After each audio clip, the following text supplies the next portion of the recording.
अहमदनगर जिल्ह्यातील राहाता तालुक्यात असणाऱ्या ग्रामीण भागातील खडकेवाके केलवड या परिसरामध्ये सध्या गहू हरभरा काढणीला वेग आला असून यासाठी मजुरांना 300 ते 400 रुपये रोज द्यावा लागत असल्यामुळे शेतकरी सध्या चिंतेत असून अशा पद्धतीतही शेतात असणारे हे पीक काढण्यासाठी शेतकऱ्यांना मोठ्या प्रमाणात पैसे मोजावे लागत आहे।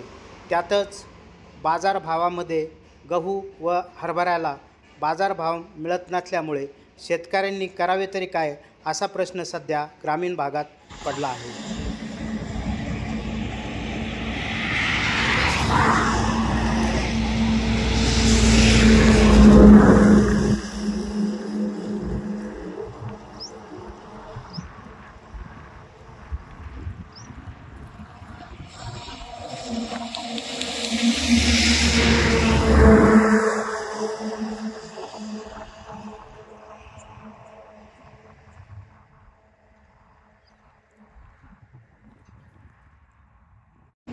प्रवरा न्यूजसाठी पत्रकार विजय बोडखे सह प्रतिनिधी संतोष गोरे।